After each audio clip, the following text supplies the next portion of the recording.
ゲートオープン開放 There's Cosmic here, and welcome back to another Battle Spirits Saga video. And yes, if you were at the Vegas launch event, I was one of the people who did in fact yell Gate Open Kai-Ho at round 1, or start of round 1, and just had fun with it. And you'll notice no green screen, no special effects, no nothing, just getting right into it. I wanted to do a video talking about the Vegas event, you know, the good, the bad, things to improve, all that stuff. But I do want to give a little bit of context up front for those who don't know, right? So this is just going to be a very, what are my thoughts? I've interviewed a lot of players. What's the good? What's the bad? And also from the lens of both a player and someone who was previously a head judge. For those that do not know, I was the head judge of Force of Will for the first 1.5 to 2 years. I forget the exact how many months it was when it came over to the States. So I ended up helping run with my partner Rob at the time all the events in the States, and you know, did the judge test, administered them, selected staff for the events. I quite literally did everything that helped out behind the scenes. So I do have quite a bit of experience in this field in some of the areas I'm going to touch on. But to be fair, I have only about 3 years in that space of total judge experience. I am by no means an expert. I'm not saying that what we did for Force of Will is obviously best in class either, but just there were some things that I think can be improved upon in the future. So grab a glass of water, grab a snack. This is going to be a longer video, and you'll also notice I'll be looking over to the right or the left here, whichever way it gets flipped. But I have some notes because I really wanted to make sure that I did capture everything you know, that kind of went over the event. So this is going to be, again, a complete look of my thoughts on Vegas and kind of where the game is going from here. So I will start off with kind of like the high level stuff that I don't care about. No one else probably cares about. If you watch back to my, I think it was in the early meta video that I talked about it, but white won Vegas like I called, yellow did bad like I called in Vegas, being a low pick because of how popular red was. There was a top 8 Fabled Beast deck that I'm trying to get a hold of, but if what I've heard is correct, there was only one yellow player in top 32 at all, and I ended up scooping the last round to my LGS owner because, of course, he was playing red, and we got paired up in round 7 because they sponsored the event for us. They gave me all the product to let me play whatever deck I wanted and all that stuff, so I tried to scoop them in, and they just missed top 128 on breakers, which means I probably would have been at the bottom. I think I had better breakers. We found out after the fact, but whatever it is, I went 4-3, which is not great for me as a player, given my history. But I also played red 5 of my 7 rounds as yellow, and the other one was purple control, and I'm totally blanking on what the 7th was now. But it was not a good day to play yellow, and I did not see white at all. That's just how it is. But again, that's not what the main focus of this video is meant to be. I really want to spend most of my time, and if you saw me, I was booking it across the floor between rounds. I probably spent more time this weekend talking to players instead of, well, actually playing Battle Spirits Saga, which, again, I had my thoughts and feelings leading up to this event, but without further, you know, intro or what have you, let's just get into it. I'm going to, of course, start with the good stuff. So I did, for the sake of, you know, player interview and confidentiality and all that stuff, I told people, this is straight off the record. Now, we did have big names in Vegas, like we did have Majin Bay, we did have Logan Nettles, we had several people from the Flesh and Blood scene that are more well-known, or, you know, what would be considered borderline, if not pro players. Like, it was a very cutthroat turnout for who all what came out to the event. But overall, when I got the chance to sit down and talk with players, they were very surprised at how good Battle Spirits Saga actually is. And I want to give a shout out to Yellowcard, who did a judge vlog from the London event that I know by now people are just going to think I'm the Battle Spirits Saga chill and they don't know about what I've done in the past. And that's fine, whatever. I just have to own that, I guess. But they have a very, you know, one-to-one interview about what people thought about the game. And it is positive. And that was honestly something that was really good for me because I did my video back in October about how this was my favorite card game of all time. Obviously, I have my own personal bias of that, be it from Mike Elliott, be it from how they handled the shield to life resource system, right? I think overall, there's just a lot of decisions that Battle Spirits made evolving out of Duel Masters and Kaijido that just makes it the vastly superior game. And to see other people kind of reflect those sentiments back and say, hey, I was just coming in for the money, but now I'm really excited to see where this game goes. That was just very good for my soul. And then the other part of that too is, there was, at least for set 1, and obviously anyone that knows Bandai games, this is going to change at some point, and hopefully they correct it quickly, but at least in set 1, there is a very, focused meta where it's like, there's not one color that is by far and away leagues, better into every single other color. They have their own weakness.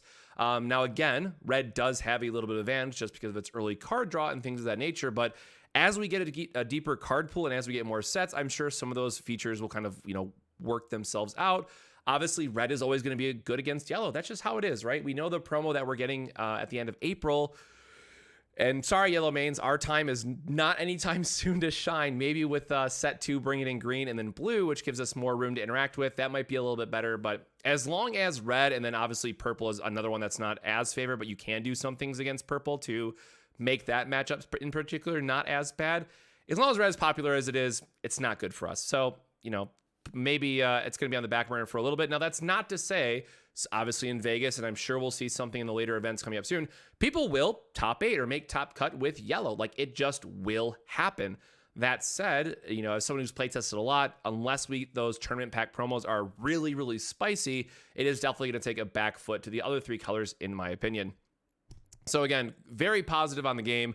Lots of excitement coming out of the event for Battle Spirits Saga in general, and a lot of people, to my surprise, right? The big thing that I said that Bandai is taking a huge gamble on, and is Vegas worth it, was pulling away from local game stores, right? That was the main concern going into this, that players are now going to buy their product at the event instead of going back home, supporting their LGS and bolstering the scene. And well, thanks to either the tournament exclusive promos in May that only local game stores are getting or other reasons, players were excited to go back to their locals and get a scene going. And many talked about like, hey, I'm glad I was able to buy this product because my local game store was not going to carry the game. And now I can just show up with all the competitive decks and run demo days and stuff. So I think it worked out. Like, again, I was wrong. I'll fully admit that. I did not think that this gamble was going to pay out as well as it did.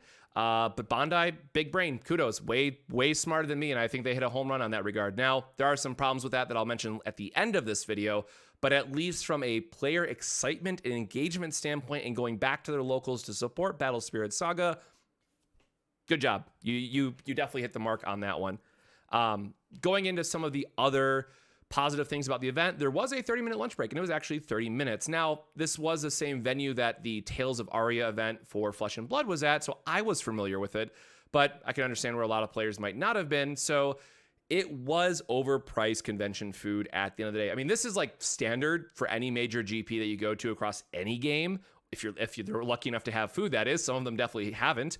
And it is kind of what it is. However, if you knew about it, next door was the Renaissance Hotel, and they actually had both a Starbucks inside, and also they had like a convenience store-esque selection, but they had like salads and like healthier options, protein bars, RX bars, things of that nature. So it was enough time to run over next door, get stuff if you wanted to, and go back to the venue, especially because that was like 30 minutes after that round ended. I think it was round 4, if I remember correctly. So that half hour was more like an hour, depending on how your match went and what have you. So definitely more than enough time. I am someone who has an experience in Magic where you don't get lunch breaks. That's just kind of like tough luck, right? Like, we all brought Nature Valley bars and water, and we would grind out a 12-hour tournament. I don't think that's really reasonable in a lot of cases, at least anymore. And I know that I think it was Bushiroad and Final Fantasy have both done this in the past. I hope they keep this. Obviously, with the longer rounds, which we'll talk about later, this can be a negative as it made the event seem like it took all day. But I think having that break and allowing players just like step outside and take a break when they need to is really important just for the overall flow of the event and also for your staff, right? Judges have to get there way earlier than all the players. Again, this is now like the head judge side of it, knowing that at that point, you've already kind of been on the floor or been up for 6-8 hours, what have you. Like, it's nice to take a little break, which you might not always get. So I think the lunch break is definitely a nice thing to see, and I hope that they, continue on with that in future events. In terms of, making it feel special, Bandai was on site. Mike Elliott, the original game creator, was on site as well, and they had some really nice cosplay. All of this, and obviously this is going to be heavily biased towards the Vegas event, and other events obviously didn't have all this because it was all the spotlight was on Vegas, right? That was the biggest event. Bandai knew what they were doing. They had to go all out for it. And in that regard, it was nice. They really did a good job. The cosplayers were amazing.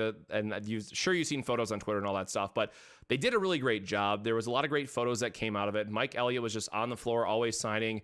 Again, my own bias. I know him from Dragonborn. I always thought he was a great guy. He's working on some new games I'm really excited for. But I think the overall reception as well was positive from players I was able to talk to. Like, hey, did you get a chance to talk to Mike? Did you get to, get cards signed? Did you get a picture, what have you? He's just a good dude to talk to. Like, he's always enjoyable. And that I was really thankful to see him, because he's also very hard to get a hold of is what it feels like. So I doubt we'll see him at any point in the future for Saga. Maybe Worlds, right? He'll make some appearance, but I know that there are, some discussions about involvement on future stuff, may or may not happen. But for right now, I know it's all Bandai, because that was like the other big question a lot of people had, right? Like, how involved has Mike Elliott been? And it is mostly just Bandai internal working on it. But I would not be surprised if at some point down the line, they do bring him back in just from a consulting standpoint, which does happen on various card games where they bring in a consultant for a set or two to either do a new mechanic or just review the effects, what have you, right? So that could be something in the future, but not something I would necessarily expect. Going on from there, there was a repair in round 6. And I know you're going to say this is a negative. You're going to hear from a lot of people that this is a huge negative, blah, blah, blah, blah, blah. Listen, repairs are never good. Anyone will tell you that. I've been to Flesh and Blood events where we had repairs. I've been to Magic, Pokemon, Bushiroad events. Repairs happen. They're unfortunate, but they happen. What matters is how quickly you can resolve that issue. If we go back to Gen Con, right, for last year of Digimon, I think it was a couple other events too, or if we go to the One Piece webcam event where the entire tournament crashed and we had to start over. Honestly, the repair in round 6 lasted, I think it was 3 minutes. Obviously, there were some issues with the feature match table. That is a very, laser in focus. It's unfortunate, but that's strictly because it was a feature match situation and they had to do musical chairs and all this. But from an overall event standpoint, the repair in round 6 was handled very, very quickly and professionally. And it was like 3 minutes, sincerely, and it was fixed. That's pretty bloody good. I don't know how Best Coast pairings work on the back end, but I can at least tell you from back in the Force of Will days, we had to then manually re-enter all the slip results from the previous round, which, spoiler, takes a lot longer than 3 bloody minutes. So I was very impressed with how quickly Play, and again, I guess Best Coast pairings, whoever was running it behind the scenes for Play, handled it very, very quickly. And it was a smooth process overall. Again, the goal is to hope for 0 repairs ever in an event, or even worse, you're like 10 minutes into the match and it's a repair. No, this was a repair at the early round. It was fine. So again, huge kudos for how quickly it was resolved, but hopefully these can be avoided in the future. Moving on from there, we have the exclusive trailer, which I shared on Twitter, which was for the Gundam collab. Now, this is both a pro and a con because, yes, it was really great that we got to see it. We got to confirm that Gundam Wing is going to get exclusive artwork, or at least people smarter than me told me that's Wing. I have no idea how you can tell that's Wing off that very poor video that I ended up taking. But people telling me it's Wing. We've already have the artworks confirmed for Unicorn, RX-782, and Freedom, right? I shared those on Twitter. Those are just going to be copy pastas onto new cards. But the Gundam Wing, if I'm not mistaken, I looked through the arcade Gundam game. I looked through the old Gundam card game artwork. I've looked through Battle Spirits artwork.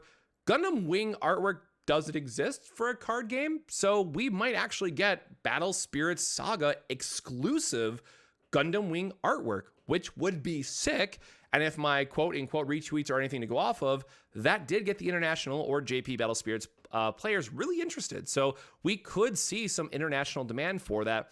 And then on day 2, and this is, I can't obviously share anything because it is not my grounds to share, but the producers, which were featured, one of them was featured in the more recent video on Bandai's channel, they were just casually playing a yellow match. I was like, okay, cool, what's going on? Let me look over here. And I noticed that they were playing a spoiler, as it were, from the first tournament pack, which two good things. One, it did finally confirm that those 8 cards are going to be exclusive, right? We knew from the distro leaks that they're supposed to be exclusive, but that could change at any time. And now we do have confirmation that they are confirmed. And that, yeah, I was kind of impressed with what I saw. These are going to be some, you kind of need to get them promos. So at the time of recording this, there's 2 days left to sign up for weekly shop promos. So please go talk to your LGS. It's literally a couple clicks to sign up. That's it. It takes less than 5 minutes to sign up for these, and you are going to want these promos. Obviously, TCG Player, Card Market, eBay, other online sources will have them available for purchase. They're probably going to be like $15-20 just because of how it is, but it is what it is at the end of the day. I like that they're promoting going to your LGS, supporting, getting the local scene growing. But hopefully none of these promos are like too good, or it's just like one or two, and then people just have to buy those and be on that. Now, the good thing is, depending on where organized play events land, these promos are the same promos that will be used for May, June, and July weekly tournaments. So the market will be flooded with these promos by July. Obviously, May, like we saw with One Piece, the first month that they're available, they will be high, and then they'll go down to basically nothing because more of them will be in circulation and more tournament packs are getting out there. So all good stuff. Then the last note from like the good section is that there were 16 judges on staff. And this one is good, but then I'm also a little confused on how it was organized, because with 16 judges on staff, the rule that we always went for in Force of Will was one judge for 30 players, and or 30 to 40 is kind of like the soft rule we use. And by that count, they checked the box. That was fine. They had enough staff. However, some of those judges then also had to sell product or man the stations, I guess, for lack of a better word, right? They had to be the point of sales, right, for the product, so people could pick up their starters, pick up their boosters, all that stuff. So that took away from what was available for floor judges. And that is where it kind of gets into the more like things that just need to improve overall. But from a personnel standpoint, in the future, if this is how many judges they expect to have for the events, then kudos, right? Because I mean, huge shout out. And I guess I probably need to like time out there and do proper credits. Something to keep in mind is that all of this happened within about a 6-week span, if I remember correctly, between getting the judge test together, doing all the qualifications for it, making sure people, proctoring the exam and all that stuff. This was a huge undertaking by Play TCG to organize all of this. And again, I have to give a special shout out to Roman for, I'm sure, being the person behind the scenes who's helping organize a lot of this, because this is no small task. This is probably one of the things that I dreaded the most in my time when I was the head judge for Force of Will, between like writing the exam, administering the exam, trying to select personnel for the event, making sure that they have past experience. If they don't have past experience, making sure that somebody is shadowing them for the event or giving them tips and like talking to them through the event and all that stuff. It's just a lot of work. And it's one of the reasons why, admittedly, and you can check the Discord, you can check my Twitter, whatever, I knew that I didn't want to be a judge for this game because I didn't want to go through all of that again. Now, after this weekend, I might have some very strong feelings that change that, but I think overall the judge program and the event itself is going to start trending in a more positive direction. So with that out of the way, let's just get into kind of more of like the improvement areas and what I thought, because this is a nice segue into it, as it were, things that could be improved. I'm not even calling these like bad. There are some bad things, but I'm leaving those for the end. But this is really just there's clearly new staff on the floor, right? And that happens. Judges have to start from some point, right? You don't just get dropped into an event and you're like, okay, you're a pro, everything left, right, up, down, center, and you're the perfect example, right? Like, judges are human too, and it's a learning process.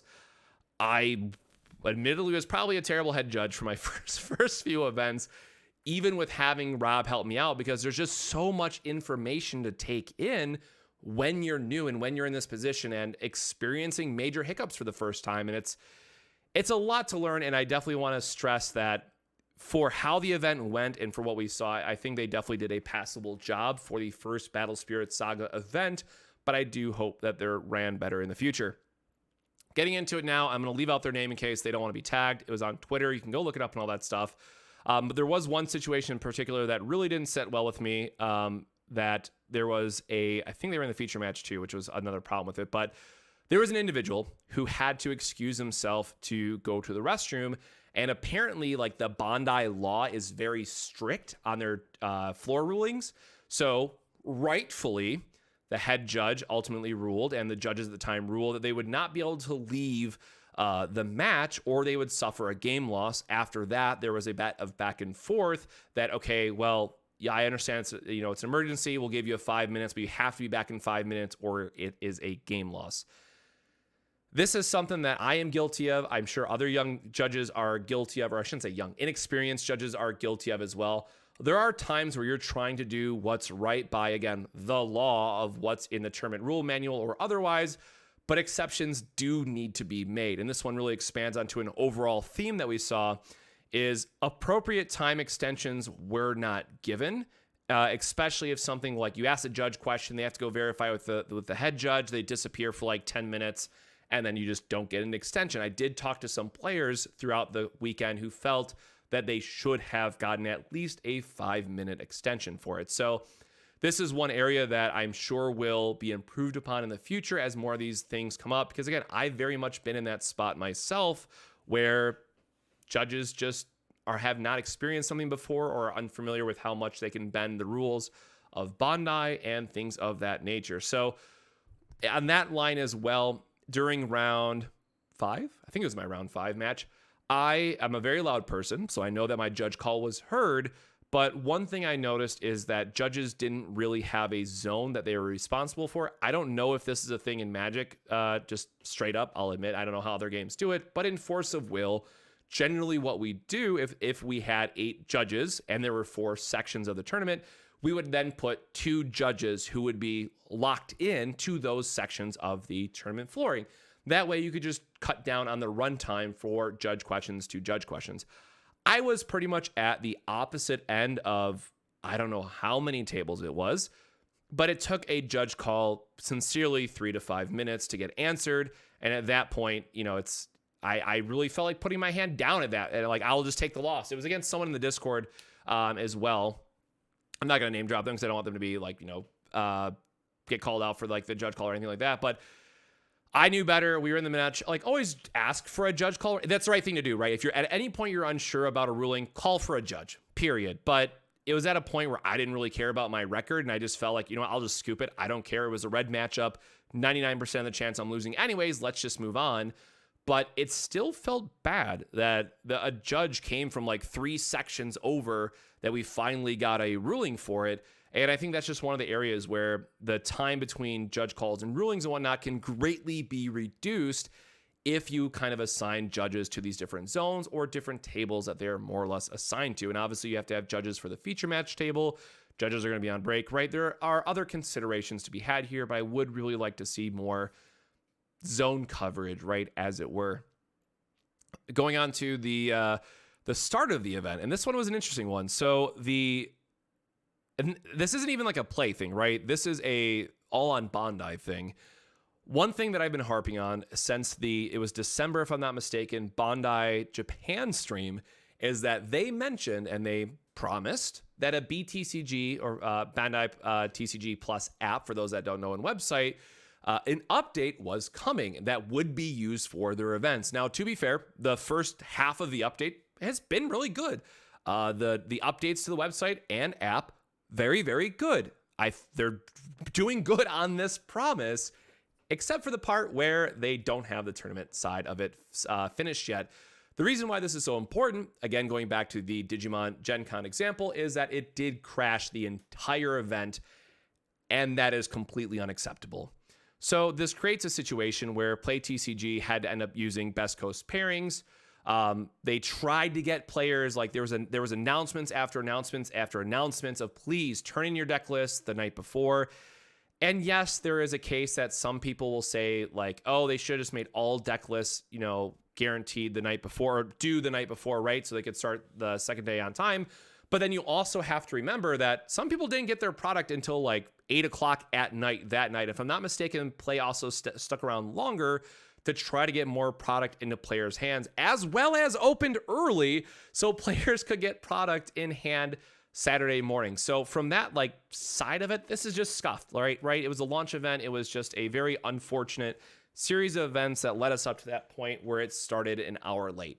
Hopefully in future events, it won't start late. And in a perfect world, Bandai TCG Plus app will be working and we'll have, submit our deck list through that, and that will all be fine. So this is one of those things where it's like, yeah, it sucked. It needs to get better. Like it needs to get better. I want to be very clear on that. But it's like, all right, Bandai, let's, when's the update? Some more communication would be really, really nice. And then the last one for just general improvements is, or two things, I guess, that kind of go together, is how long the rounds were. Now, this one is just a pain point of like set one meta. So the event only ended up being 7 rounds, but it really felt like an all-day event because you had 60-minute rounds plus extension plus time for entering results, pairing the results, sitting down, right?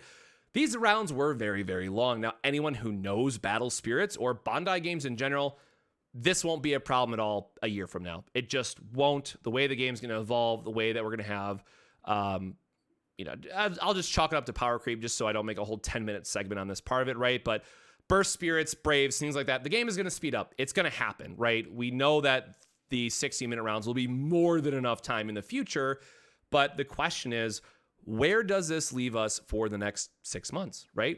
We know we're going to have more competitive events. It's not reasonable to have these long of rounds where it's just like, okay, well, I win game 1 and then I just have to stall out game 2 because if I'm playing white, that's the direction it's going in. So I'm hoping we do find some sort of solution to this. Obviously, always call your opponent for slow play, but even in playing a good match, like me and, some more experienced players, as we're going through it, there are times where you get to game 3 and it's like 5 minutes left. And what do? Like, you just can't finish the game in that amount of time unless it's just, okay, my opponent drew absolutely dead. I turned things sideways. I won, right? Like, that's just not always going to happen. So I know this was a very common complaint across many players for how long the games have gone for round to round. But I know that, again, that this is a long term. This won't be an issue. So I'm very curious to see what the solution looks like over the next couple months. And the last one was the no visible clock. It was really hard to hear in the venue. And what I did like, so I will give kudos, and I wish they would have done this every round, is at the start of some rounds, not all, there was a countdown. And it was really hard to hear. But if you heard like a 3, 2, 1, it was very clear that a round was starting. But there were multiple times where, I want to say hi to my opponent. I want to ask, hey, where you come from? How did you hear about Battle Spirits? I want to talk to my opponent before the round starts. That is the reason why I play physical card games. I love learning the stories about other players and how we all come together to celebrate a game. I couldn't hear shit for the announcements if I was having even a light conversation with my opponent. So even if we don't have a timer, which, it's 2023, like, have a visible timer somewhere.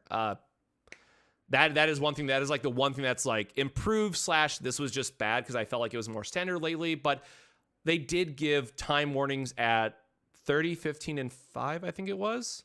Like, there was a countdown. I forget the exact like numbers, but they did the best with what they could. But I really do hope, and I don't know if Core or PPG has clocks at their venues. Let me know in the comments below like what their setup looks like, but I really hope this is solved for the next events, because again, it's just really hard to hear, and I think it's also part of the venue because of just how open it was, that it just wasn't great for being able to hear stuff. So I think that in future events this one kind of works itself out, but I think it's something that very much needs to be improved upon. If we can't have a clock, which again, it's 2023, we should just make sure that we're making those announcements at 30, 15, and 5, or whatever the community decides is like the best breakpoints. I don't know. I'm just throwing those out as an example. And then definitely need to have more clear of announcements. It was, again, just very hard to hear in the venue, but I think that might be venue things / the systems that they were working with.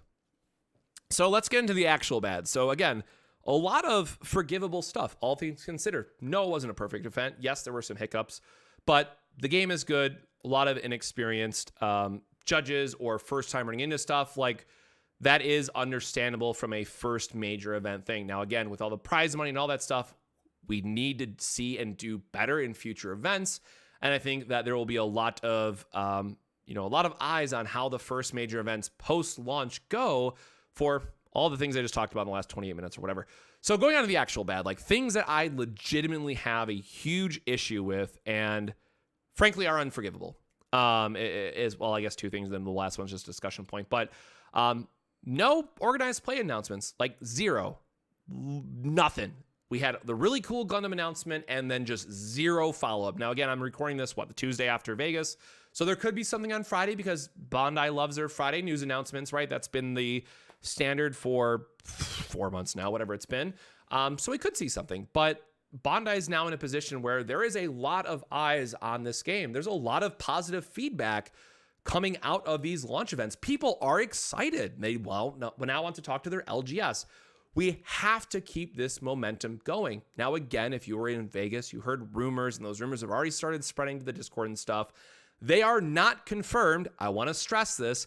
They are not confirmed nor official announcements, which is why I'm not going to talk about them in this video. And as someone, again, who was a head judge for Force of Will, and spoiler, who did some of that TO planning stuff, they're not confirmed. I would wait for the official announcement. Like, it's kind of crazy that people are just latching onto it. And we'll see what happens. Like, obviously, I hope they're cool. They're right, because one's drivable for me. That would be great. But knowing how some of that stuff goes on the back end, I will absolutely be waiting for the official announcement and dates to be locked in. So, again, maybe something will happen this Friday, but we need something from Bandai. Like, give us an announcement. Give us literally anything. Give us tournament promo pack spoilers on Friday, right? That would be a huge, obvious win to get people excited. Of course, it's going to happen after registration already closes for May, but I mean, at least it's something to talk about. Anything, just absolutely anything would have been nice. Live coverage for the launch events. I know that the Australia event was streamed. London was recorded, I believe. Vegas was recorded, and I apologize. I don't have that much info on LATAM. I was trying to find it, so let me know what happened. But just even if we don't have a stream, right? Having something like a top 32 photo from the official Twitter, or even just the winner's photo, would have been really nice. It looks really awkward, and I didn't even think about it, admittedly, until I saw a comment in another Discord. It's like, hey, top 32 is kicking off. No photos of players or anything like that, right? It was just like, hey, here's the venue, and then thanks for the event. Nothing. No winner, no meta breakdown, no nothing. And I get that a lot of people were busy. There was a lot of moving pieces going on. Bandai reps being on site took away a lot of time, right, from people at the event trying to, there was a distributor meeting on Friday, I believe it was, or maybe it was Saturday morning, or no, it was Friday evening. Right, there's a lot of stuff that happened this weekend, but it took away from the launch event. It took away from the celebration.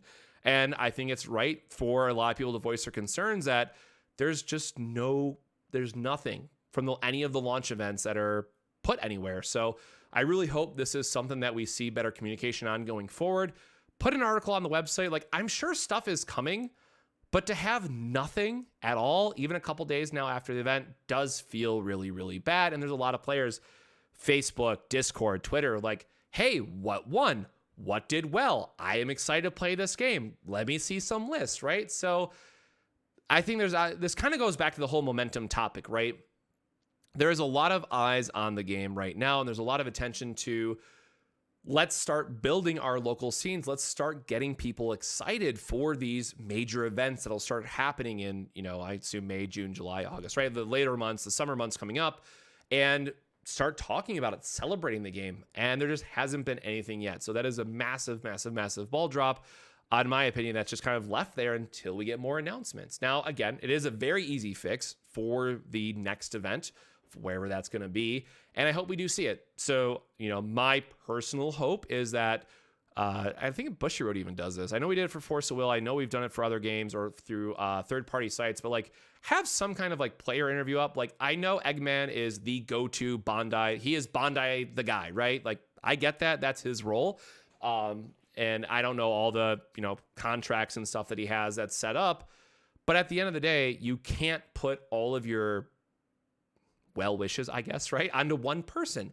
It is really nice to see official communication coming from Battle Spirits Saga Twitter or on the website. So I do hope that's something, it goes back to the star building side of it. We want to see that communication through the official channels and not just always having to rely on, Eggman, Asperia, myself, and other content creators that pick up. And again, open invite if you had a unique list for any of the launch events you made top cut. Feel free to DM me. Love to have your interview on the channel. But again, I hope that Bandai in the future will improve some of these and get that communication out there. And then just kind of the last thing here is the most controversial card of the weekend.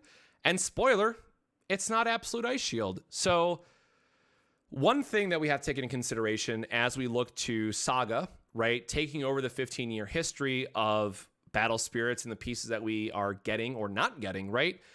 Star Blessed Straw was by far and away the number one card people spoke about negatively this weekend. So I talked about all the positive up front, how people love the game, a lot of positivity. but Star Blessed Draw is the Lego that everyone is stepping on. And what's interesting is this comes at a time, and I am by no means a Battle Spirits expert, so somebody correct me in the comments or otherwise, what have you. But looking back at when Burst Draw was added, it was a time where your burst slots in general were much more, competitive on what you want to play, or there were other options to play around and include it. When we only have a set one meta, and we're looking at, okay, my opponent's going to play a lot of unsummoned effects. What is the best way to get value or punish them? Like Star Blessed is a 11 and the other burst cards are like a 6, right? Like there's such a disparity between those two and how much Star Blessed can do for you that it very much feels that red is just going to have this, significant or not is its own debate, right? But will have an advantage over other colors because getting to pay 2 to draw 4 feels pretty great. So it's really curious if we're going to see a ban or a restriction or what have you, and it's way too early. Don't get me wrong. This is more, again, like early predictions. Where do we go from here? But I would not be surprised if we do see some kind of hit to Star Blessed Draw until the card pool catches up. And unfortunately, with Bandai's history, I'm really torn on this one. I do agree with where, after talking with a lot of players, because again, I haven't done a lot of red testing. I'm the yellow player, and I was going to play Elephant Control for Vegas. I've said this in previous videos and elsewhere, but I had to play yellow because I didn't want people to give me a hard time.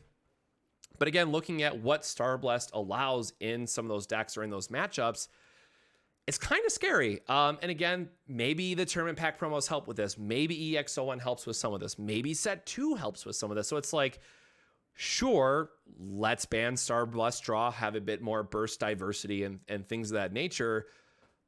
But there's going to come a point where we have to unban it. And Bandai doesn't really do that well. If there's one thing that, if we look at all their ban and restricted announcements, unbanning cards is certainly not their forte. And I would hate to lose Star Blessed Draw when there's going to be a period of time where people are going to want it. It is going to be seen as a healthy format option. But I also don't think we can't wait 2 years to get to that point, right? Like if Star Blessed Draw continues to be an issue over, set 2, set 3, and going forward, then something has to be done. So I think there's a lot of interesting, conversations, and people have been testing red into other matchups far more than I have, and I'm gonna let them be the experts on it. But I would not be surprised if we do see some type of hit to Star Blessed Draw within the first year if the EX01 set 2 and set 3 sets, right, or card pools don't, match up well against it. So something to keep in mind. Just thought it was an interesting conversation point to tack here at the end. So with kind of an end note here, yes, there were some hiccups. People love the game. The staff was amazing. Every judge, the community, like it was a very pleasant event. Like the community was great. The staff was great. I think it's one of the few times where the only other game that I truly felt this way was Flesh and Blood, where you walked in, and I joined in. Monarch was the set that I joined in, and everyone was just super chill. Everyone loved the game. There's a lot of positivity around it. Super helpful for getting people in. And I saw that in the launch event. A lot of people just having good card games, enjoying the game, having a great time, and talking to one another. And obviously there was a couple bad actors there, unfortunately. That just happens because they want to promote their game and things of that nature. But for a launch event and for what it meant for Battle Spirits Saga, I think it was a very, very positive experience. And I think that at least for the majority of players that were there, as well as the staff, they all just want what's best for the game. And as long as you have that community support going forward, and they do try to improve some of the areas that we talked about, the game is going to do fine. We had a much worse start in Force of Will, all things considered, which, I'm throwing myself under the bus on this one. I realize that, but, honestly, for what it's worth, I think that this launch has been a little bit better than some of the early events we ran for Force of Will.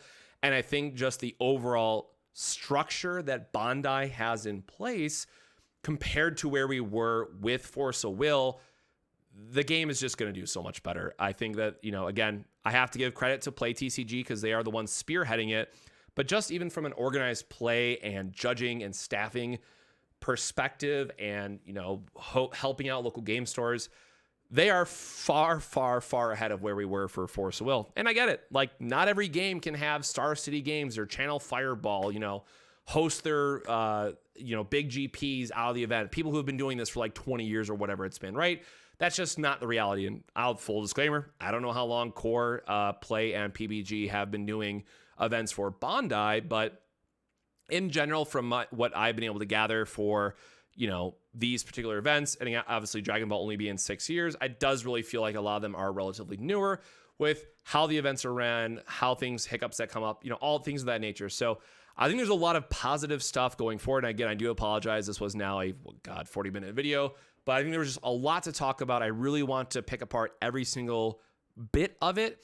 And overall, I will say it was passable, right? I'm not going to say it was a great event. It wasn't the best ever, right?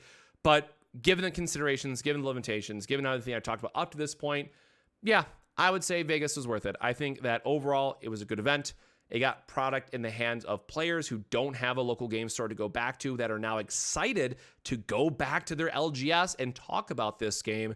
And truly, a lot of people are just very, very excited for Battle Spirits Saga's future because it is a good game. Same thing I opened with, I'm going to close with. I know that a lot of people don't know my past history with other games and whatnot. I will forever just be seen as the, BSS shill at this point. Whatever. It's fine. If you know me personally, you know where I'm coming from. But go check out Yellow Card's vlog. I think there was actually, I'm going to forget his name now, but there was another one from... There's another gentleman out of London who put together a vlog, and terribly sorry I'm blanking on the name. And there is just a lot of very sincere enthusiasm for this game.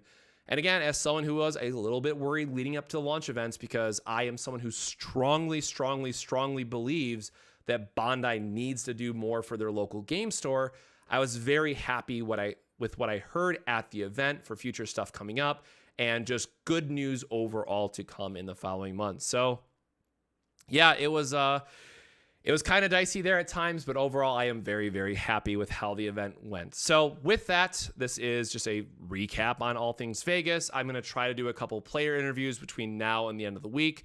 I'm going to give Prim a little bit of time to recover from their awesome top 32 performance, but hopefully we get some tournament pack promos leaks this weekend, and then I can, start working on some proxies again.